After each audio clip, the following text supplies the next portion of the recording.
FSN Radio. It's all about what's next. Go to financialsurvivalnetwork.com and sign up for your free weekly newsletter. You'll also get 3 free reports. The Financial Survival Network. It's all about what's next. Welcome, and you are listening to the Financial Survival Network. I'm Kerry Lutz. It's 11/12/18. Just a month and a half left to a historic, incredible year. Hey, we were in Hawaii and California, got to watch the Malibu fire, the so-called Woolsey fire, firsthand at night, flames shooting 50 feet up in the air, 100 feet in the mountains. It was amazing. Also very difficult to breathe. I don't know how people who aren't in the direct path of the fire, how you're staying there. Respiratory problems. I experienced respiratory problems when I was there. Anyway, our hearts go out to you. Hope everything turns out okay, or as well as it can for you if you're in the path of either the Northern California fires or the Southern Californian fires. Hey, also, as always, just be a part of the show. Just email us. I'm about 100 emails behind, but I will get to all of your emails. They are important and the best part of my day. The email address is kl@kerrylutz.com. Well, interesting movie just came out. It's very timely, in especially when you look at the state of the recent elections, directed by our good friend Kyle Olson, and the name of the movie is Dummycrats. I guess that kind of says it all. And Kyle, you take a firsthand look at the border, at Nancy Pelosi's awful congressional district, chock full of San Francisco values, and Maxine Water. So, Kyle, it's been a while. Welcome back to the show. Thank you for having me. Hey, so what was the point of Dummycrats? So what we were trying to do with Dummycrats is expose the hypocrisy of the left. Expose their hypocrisy, their corruption, the lies, and all of that. And so Diamond and Silk go on this journey around America where they visit the Los Angeles district of Maxine Waters, and because we wanted to contrast the conditions in her district with the conditions in the neighborhood where she lives, because many people don't know she actually lives about 12 miles outside of her district in this very beautiful 6,000 square foot, $4.3 million mansion. Is that legal? Very unlike, pardon me? Is it legal to not live in your district? Is there a requirement that you have to live in your district? Yes. I believe it's a universal thing, but I know in Michigan where I live, you do not have to live in the congressional district. You simply have to be registered to vote in that state. So theoretically, you could have someone from the other side of the state representing your community in Congress. And so so she doesn't live in the district, but they keep voting contrast, for her. and you really have to see it in the movie. The contrast between her neighborhood and those of Inglewood and Gardenia and the rest of her district is really striking.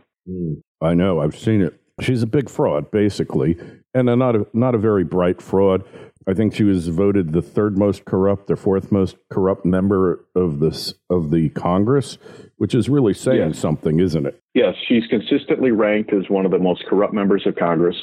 In the movie, we go back and we talk about the banking scandal that happened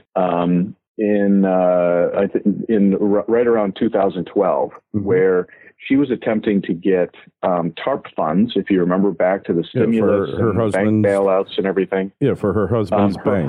Right. Yeah. Correct. Her husband is on the bank, on the board of One United Bank.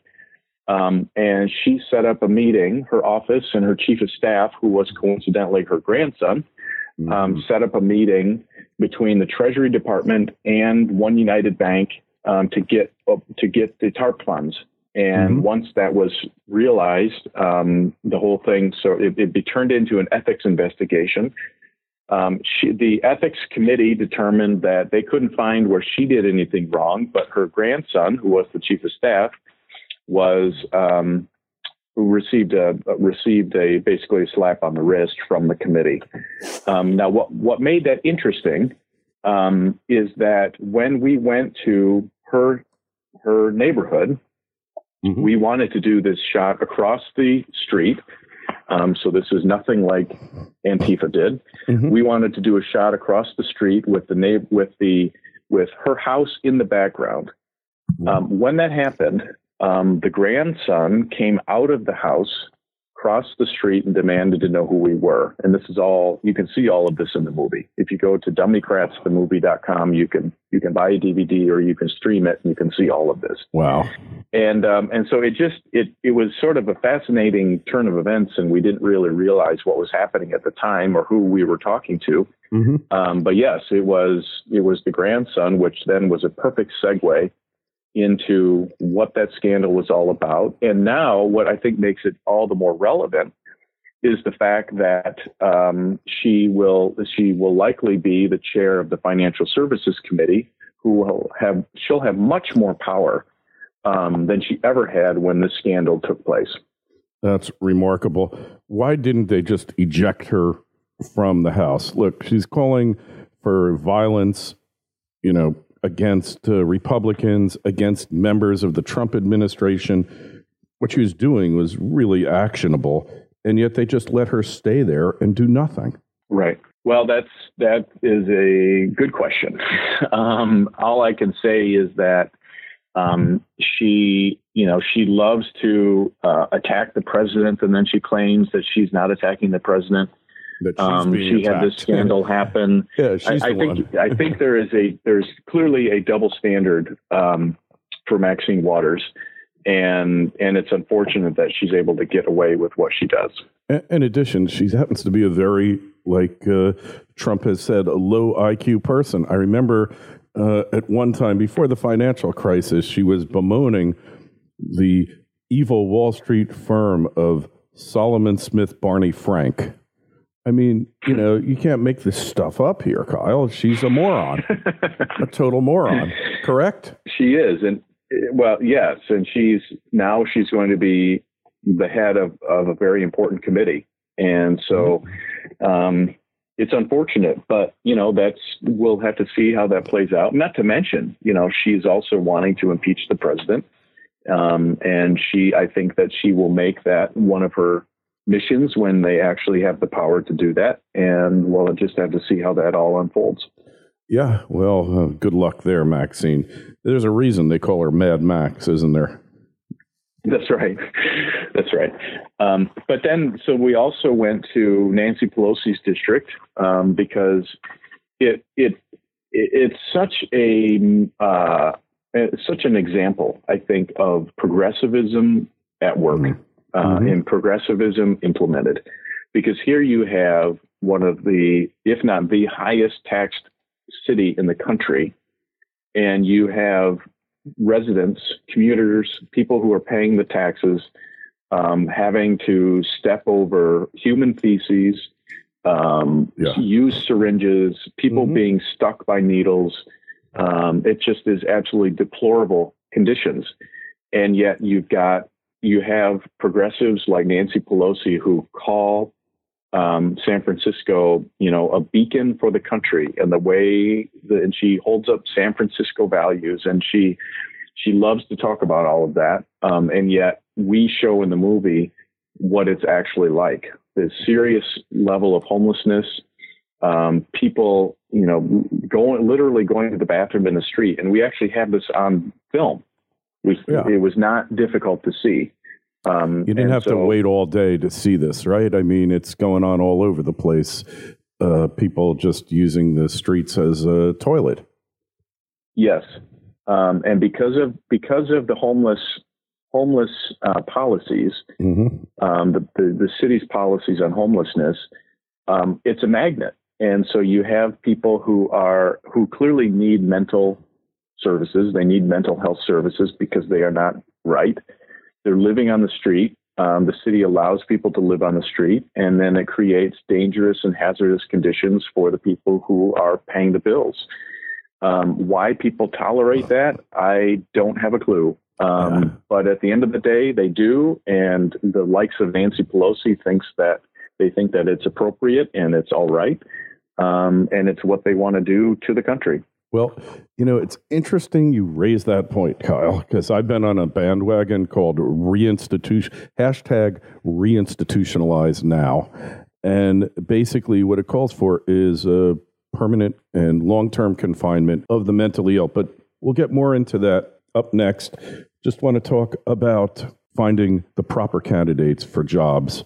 You got to go to linkedin.com. The Financial Survival Network. I've been hiring and firing people for over 35 years now. And running a business like we both do, you know how important the right hire can be and what an impact that person can make upon your business. And that's why it's so important to find the right person. But where do you find them? Where do you go? You could try posting on the job boards, but can you really be sure the right person is going to see your job, James? I mean, so many times I've placed ads in papers and get no responses, one or two, but totally unqualified. But instead, you can find the right person who will help you grow your business with LinkedIn. It's the world's largest professional network. People go to LinkedIn every day to grow professionally, as well as to discover job opportunities. And 70% of the U.S. workforce is already there. LinkedIn Jobs matches people to your role based on more of who they really are,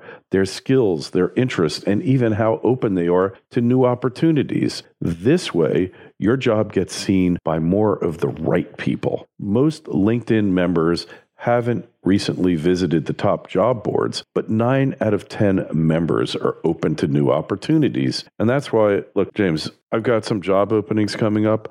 I'm going to post them on LinkedIn. It's pretty amazing how powerful their matching mechanism is. And you can only reach these people on LinkedIn. That's why a new hire is made every 10 seconds using LinkedIn. And businesses rate LinkedIn 40% higher than job boards at delivering quality candidates. Hurry on to linkedin.com/FSN and you'll get $50 off your first job post. That's linkedin.com/FSN to get $50 off your first job post. LinkedIn.com/FSN. Of course, terms and conditions apply. The Financial Survival Network. It's all about what's next. All right, and we are back. And if you just tuned in, we're talking to Kyle Olson.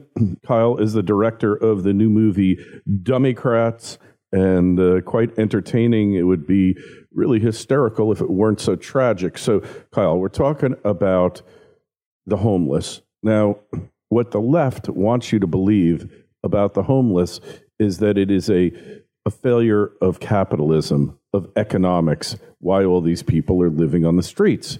But the fact of the matter is, and you know this after your movie, probably better than myself, is that the homeless problem is a failure of liberalism to deal with a problem and simply to throw money at it and exacerbate it and actually increase it by the system that they've put in place to deal with it.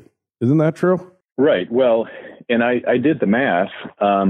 Recently, I wrote a post about it on my blog where I did the math of the number of reported homeless in the city of San Francisco. And then I divided the total homelessness services budget right, for the city and divided it by that number. Mm-hmm. And it came out to they're spending $37,000 per homeless person on services. Correct. That's what we know about. There's more to it than that because there are whole divisions of government that exist that wouldn't exist otherwise. So what's the cost to confine somebody in a mental institution for a year? Is it $37,000? Somewhere in that. Depends. Guess not. If the government runs it and they're all union employees, then it could be a little more. But if you privatize it, probably less. Right. And that's a good point because so they have these poop patrols, which we interview a member of the poop patrol in the movie, and you have to see it because he just says, well, this is my job. And but members of the poop patrol, according to the San Francisco Chronicle, cost about $170,000 per year. Right. In pay and benefits. And according to the newspaper, about 73 or 74,000 of that was pay, which means over $100,000 in benefits. That's health insurance, retirement, all of those things.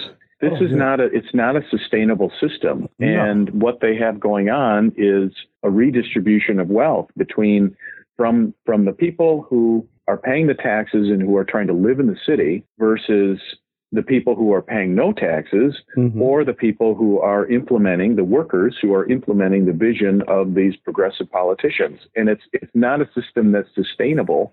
Exactly. But yet it continues to go on, and residents are unhappy about it. For good reason, I would say. And, I will tell you this, Kyle, if there's one issue that unites the right and left more so than any other issue, it's that of homelessness, because the people who live there, besides the elites, the Brahmins like San Francisco Nan, are aghast and agape at the decline of their quality of life. And they want this problem fixed. And the only way to deal with it, and I've written extensively about it, the only way to deal with the homeless problem is to deal with the mental health problem. And that means mental illness, extreme mental illness, and drug and alcohol addiction. Those are the three causes of homelessness, primarily.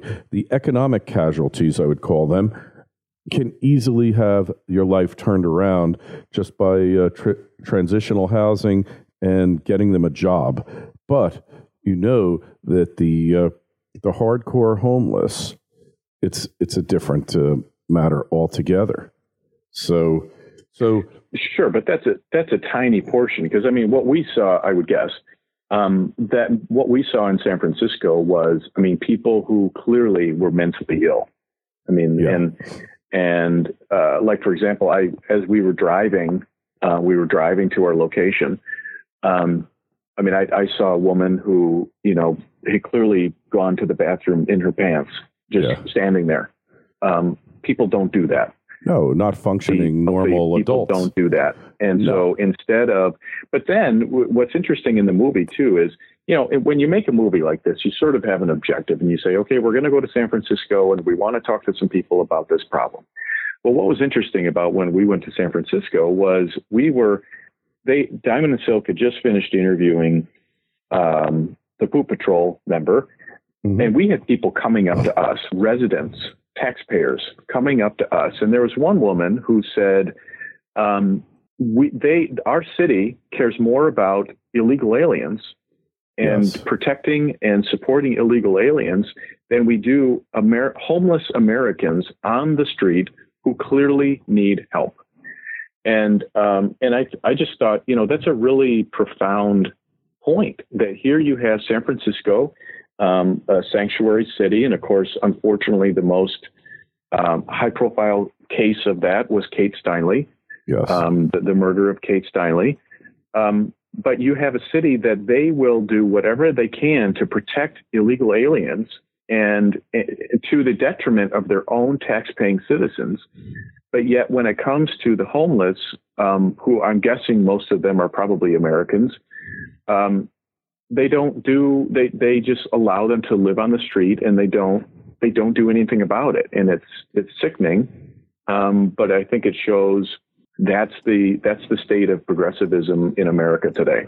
Hey, and when you came up with that 37,000, I'll guarantee you didn't include the cost of incarceration of the homeless, because supposedly 25% of the people in our jails and prisons are mentally ill. And so they become, the prisons and jails have become the de facto mental institutions, because invariably these people will commit crimes and will probably be sent to jail, often for lengthy stretches. Look, some of these people can be helped. A lot of them on medication, they just stop taking the medication, and there's no provision in the law to forcibly medicate them. A lot of things can be done here, but they're just not being done because there's a huge infrastructure, Kyle, that profits off of this whole thing. Right. Hey, when you look what's going on here in Florida, Broward, Palm Beach County, where I happen to live in Palm Beach County, when you look at the Georgia governor's race, the Arizona Senate race fraud coming out the wazoo here. There can be no questions that they're trying to steal these elections, right? What's going to be the outcome here? Well, I think that remains to be seen. But when you have state law, because I've been following Marco Rubio's tweets, he's really sort of been prolific on this, I think. But when you have state law that says a county is supposed to turn over the results within a certain amount of time, and you have counties that simply don't do that. And it's almost like, I mean, you have it, and I live in Michigan, so, I'm watching this from over many thousands of miles away. But when you have a county like Broward, and you just have this feeling like the Brenda Snipes is watching to see how many votes they need in order to win, and then she's going to go out and find those. It just has that feeling. Yeah. And you just think that's not the way. It's not the way that happens in Cuba or Venezuela, not in America. So true. But it just has that feeling. Yeah. Banana Republic feeling. Well, Kyle, hey, we really appreciate your putting your time and effort into doing this movie. Needed to be done. You need to keep calling these people out in as positive as a way possible. I mean, look, you're up against the likes of Jim Acosta at CNN. You're up against a whole system that thrives off of this misery that's been deliberately created. If we want to find out more about the movie, about you, where do we go?